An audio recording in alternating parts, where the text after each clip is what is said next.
Bench. আমি 17 জনের মধ্যে একজন যে পাস করছি। আমি প্রথম কাজ করতাম না, প্রায় এক সপ্তাহের মধ্যে এরকম গেছে। আমার প্রথমে মাথায় কিছু ঢুকে নেই। তারপর আমি ভাবতেছি যে কাজ শিখতে হবে আমার, যেহেতু আমি শিখতে আসছি। এখানে অনেকজন আছে কাজ ফাঁকি দেয়, তো আমিও তার মধ্যে একজন ছিলাম। কাজ ফাঁকি দেওয়ার মধ্যে আমি একজন ছিলাম, কিন্তু পরে না ভাবছি যে ফাঁকি দিলে কোনো কিছু পসিবল হওয়া সম্ভব হবে। তারপর আমি মনোবল বলছি যে আমি কাজ শিখবো। তারপর কাজ শিখছি আজকে 3 মাস 72 দিন, 72টা ক্লাস করছি। আমি প্র্যাকটিক্যাল একটু কাদা ছিলাম। প্র্যাকটিক্যালটা এর কারণে আমি কালকে যে পরীক্ষাটা হয়েছে পরীক্ষায় আমি আটকে গেছিলাম। আমি প্রপার 4 ঘন্টা করতে পারি। তা লাস্টে 10 মিনিট যে সময়টি ছিল, সেই 10 মিনিটে আমি প্রায় অনেকগুলো কাজ শেষ করছি। যেহেতু আমার জানা ছিল, আমার জানা না থাকলে আমি দুজন আত্মসমর্পণ করছে, তাদের মধ্যে আত্মসমর্পণ করে দিতাম না। লাস্টের দিকে আমি চেষ্টা করছি। তারপরে আমাকে যখন অ্যান্সার আসছে, আমাদের আগে 12 জন যে অ্যান্সারটা ছিল সেই অ্যান্সারটা অনেক ভালো ছিল। আমাদের 12 জনের জন্য যে অ্যান্সারটা ছিল অনেক হার্ড ছিল। প্রতিটা খুব ধরে দেখছি। সামান্য আমাদের বেকারের যে লাইনটা টান দেওয়ার সাথে সাথে অনেকজনের ফুল গেছে। তারপর হচ্ছে আমাদের পিকটেল জোন। তো আমাদের 2.5 আর মধ্যে কাজ করছিল। তো একটা তার সাইজের নাম 2.5 আর 2.5 আর তার দিয়ে কাজ করছি। তো খেগুলো অনেক মোটা। তো আমরা যখন করতেছি কম্বিনেশন প্লেয়ার্স দিয়ে কোনো কিছু পসিবল হচ্ছে না। তো অনেকগুলো খেয়ে ভালো যাচ্ছে। তো এরকম করতে করতে আমার পিকটেল জয়েন্টটা হয়নি।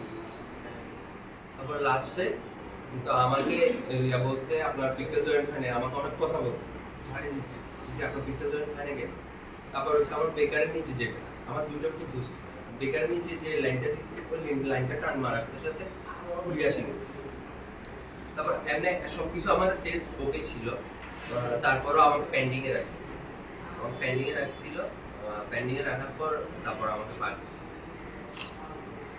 আপনারা যারা নতুন বেঞ্চ তারা একটু মনোযোগ দিয়ে কাজ শিখে দেখবেন। আপনারা প্রপার 3 মাস ক্লাস করলে, প্রতিদিন ক্লাসে আসলে বরাবর সময় ক্লাস করলে আপনারা ঠিক সবাই পাস করতে পারবেন।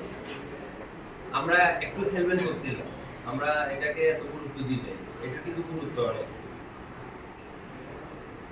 আর আমাদের স্যার যারা ছিল 3 মাস আমাদের সাথে একসাথে ক্লাস করছে, 3 মাস একসাথে আমাদের সাথে ক্লাস করছে।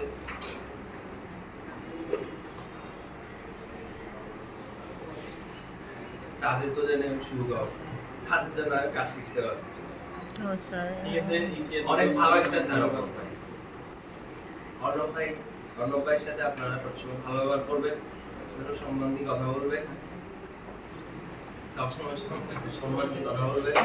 আমার 3 মাস ওনাদের প্রতি মায়া বসে গেছে, এমনভাবে মায়া বসছে। কালকে আমি লাস্টে কান্না করছি,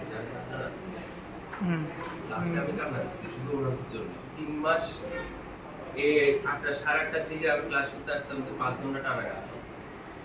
তবে আমি থিওরিতে খুব ভালো ছিলাম, আমি প্র্যাকটিক্যালি একটু ছিলাম। তো প্র্যাকটিক্যাল লাস্টে কাল গণিত দেখা দেওয়ার পরেই আমি যেহেতু আগে জানা ছিল, আমাদের যে লাঞ্চ টাইমটা হয়েছে, লাঞ্চ টাইমটার সময় উনি আমাদের দেখাই দিয়েছে বোর্ডের মধ্যে যে আমাদের লাইনগুলো কিভাবে হবে, লাস্টের লাইনগুলো। আর্থিং লাইন বিশেষ করে নিউট্রাল পিকটেল দিয়ে দিয়েছিল। হ্যাঁ, ডিরেক্ট লাইন অনেকজন দিয়ে দিয়েছে, আর্থিং বাস করে। তো অনেকজন স্যার ওটা অন্য ভাইটা ক্লিয়ার করে দিয়েছে। অন্য ভাইকে খুবই ধন্যবাদ, অসংখ্য ধন্যবাদ। ঠিক আছে, এখানে বক্তব্য। আসসালামু আলাইকুম। ঠিক আছে।